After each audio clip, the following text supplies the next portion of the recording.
Big Pharma fabrique des chimères homme-animal depuis des années. Mais il y a eu longtemps certaines limites. Maintenant, il y a une pression pour se débarrasser de ces limites. Et les possibilités sont infinies.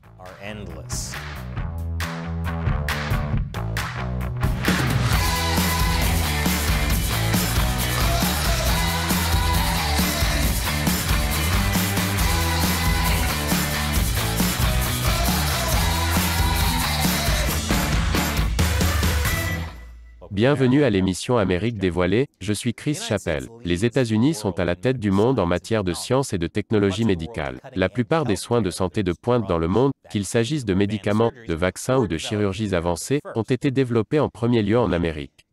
Mais le double sandwich de KFC a également été mis au point en Amérique, de sorte que notre technologie médicale ne peut améliorer nos soins de santé que dans une certaine mesure. Mais on craint de plus en plus que la science n'aille trop loin, avec des expériences dangereuses ou contraires à l'éthique.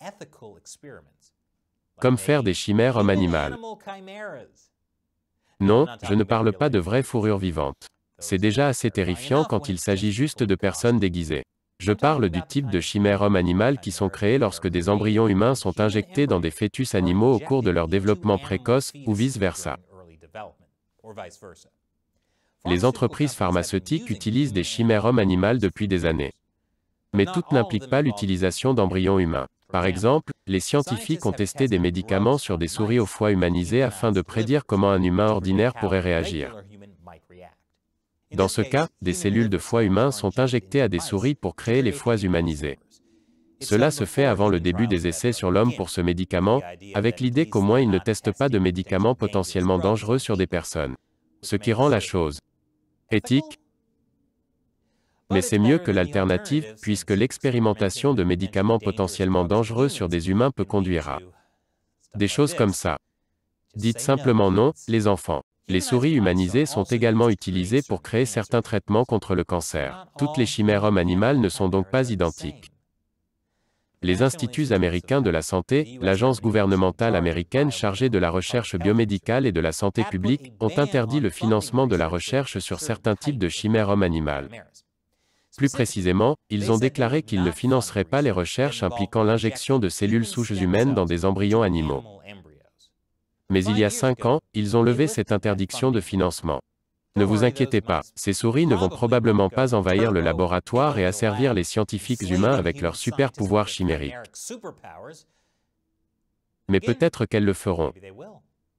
Je me souviens avoir vu un vieux documentaire sur des souris de laboratoire dont les gènes ont été modifiés essayant de prendre le contrôle du monde. Donc maintenant, ce type de recherche sur les chimères humaines peut être financé par des fonds publics et privés. Les chimères sont utiles pour la recherche sur les maladies et les médicaments, et potentiellement pour la culture d'organes humains. Des expériences récentes ont créé des chimères humaines faites avec des cochons, des moutons, des souris qui sont à 4% humaines, et même des éléphants de mer, prétendument. Et ce n'est pas seulement en Amérique. En Chine, où il n'y a absolument aucune contrainte éthique imposée par le gouvernement. 2 équipes de recherche ont annoncé cette année qu'elles avaient cultivé des embryons humains singes pendant 20 jours. C'est surprenant pour plusieurs raisons. D'abord, devons-nous vraiment parler de ce qui peut se passer lorsque les protocoles ne sont pas respectés dans un laboratoire chinois? D'autre part, cette expérience va au-delà de la limite internationalement acceptée pour la recherche sur les embryons humains. Cette limite encourage les chercheurs à éliminer les embryons humains avant qu'ils ne développent un système nerveux central. Cela se produit généralement au bout de 14 jours. Mais la technologie a progressé au point que les scientifiques peuvent cultiver des cellules humaines, combinées à des cellules animales, bien au-delà de 14 jours. Les chercheurs en cellules souches en Chine et en Amérique veulent faire des études au-delà de 14 jours. Qu'y a-t-il de mal avec 14 jours? C'est une quinzaine de jours, et je pensais que les grosses têtes aimaient ce jeu. Mais la Société internationale pour la recherche sur les cellules souches a publié de nouvelles directives pour autoriser l'étude des embryons humains pendant plus de 14 jours. Et il y a beaucoup de controverses à ce sujet. J'en dirai plus après la pause. Bienvenue à nouveau.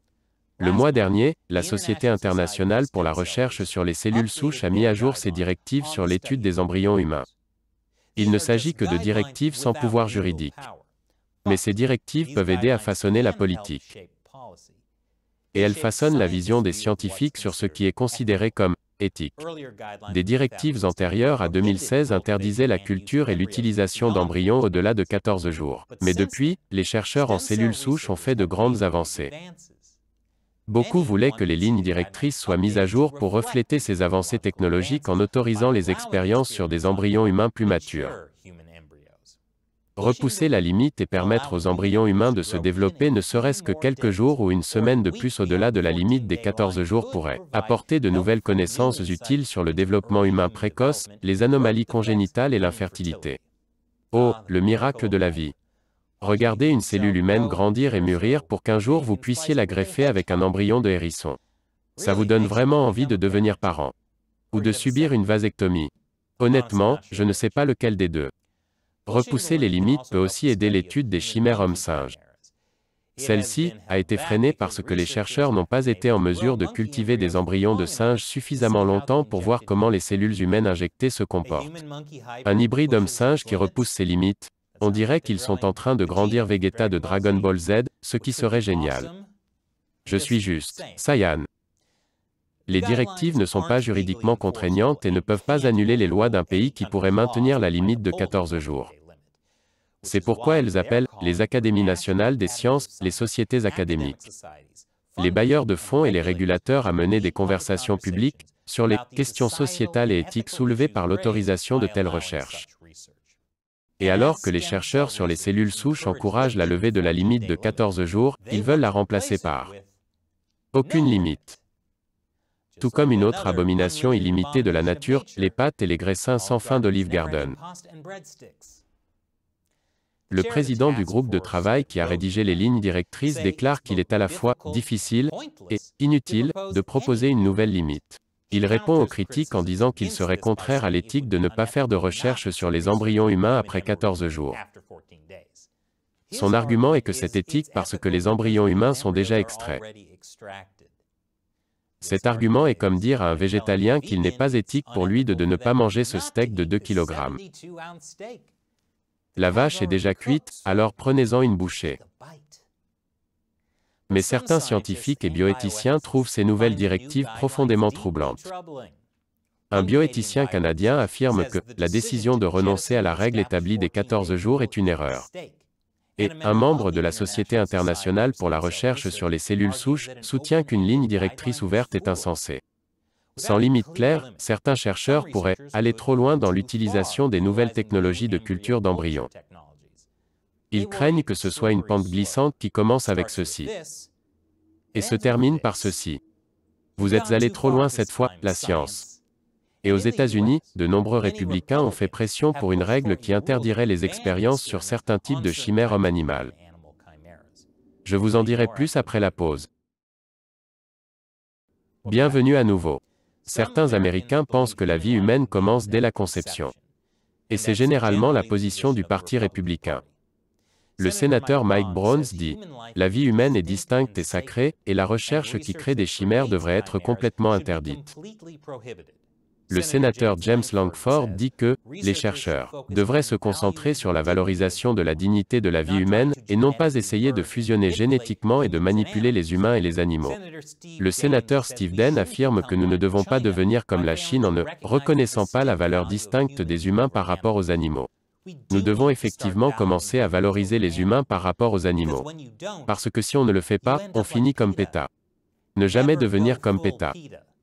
Ces trois sénateurs républicains ont proposé un amendement à la loi américaine sur l'innovation et la concurrence qui rendrait illégaux certains hybrides animal-humain.